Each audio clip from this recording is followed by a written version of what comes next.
জয় মা। আহ, আজকে অনেক দিন পরে আজকে আমি লাইভ হচ্ছি। তো এই লাইভটা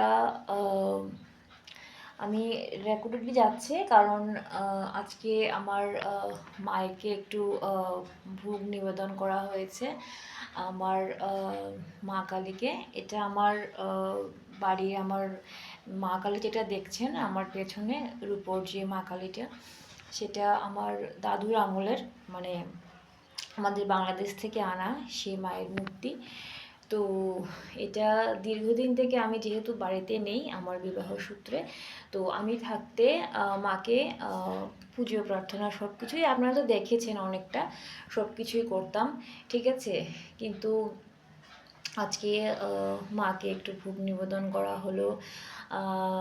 তারপর প্রত্যেক দিন তো ফলাহার সব কিছু হয়, বাট অন্যটা সবসময় তো করাটা সম্ভব হয় না। আর যেহেতু রিসেন্টলি আমার বাবা মারা গেছেন, তো তার জন্য তো সম্ভব হচ্ছে না। কিন্তু যেহেতু আমি বাড়িতে এসেছি, তো আমার মাকে আমি আমার যতটুকু ক্ষমতাতে আমি করলাম।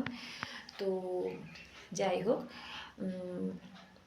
আগে তো অনেক গান টান এগুলো করতাম, মায়ের গান করতাম, কিন্তু যেহেতু নতুন সংসার নতুন জায়গা, তার জন্য আর এতটা করা যায়নি। তবু যতটুকু আমি করতে পেরেছি আমি আমার মতো করে করেছি। তো যাই হোক, তো অনেক দিন থেকে তোমরা সবাই বলছো যে দিদি তুমি গান করো না কেন, গান করো না কেন। তো আজকে যেহেতু এখন ভোগ টুগ হয়ে গেছে, মার সব কিছু কমপ্লিট, তো আজকে একটা গান করছি, ঠিক আছে। এটা মায়েরই গান। এই গানটা আমার গুরুদেব মহারাজ শ্রী গ্রহণানন্দ মহারাজজির কাছ থেকে আমার শেখা এই গানটা। তো এই গানটা আমি জাস্ট একটু অ্যাটেম্প করছি, ঠিক আছে। আমার শরীরটাও বিশেষ ভালো না। তো আপনারা অনেকে বলছেন শুকিয়ে গেছো, ভালো না। তো এটা ক্রমশ প্রকাশ্য, ঠিক আছে। তো যাই হোক, আমি একটা গান করছি, এটা মায়েরই একটা গান, ঠিক আছে। জাস্ট অ্যাটেম্প্ট করছি, চেষ্টা করছি।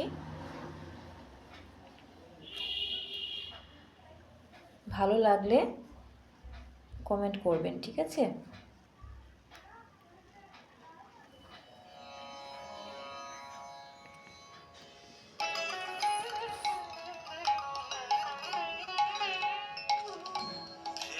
দেখ মনে কেউ কারো নয়, মিছে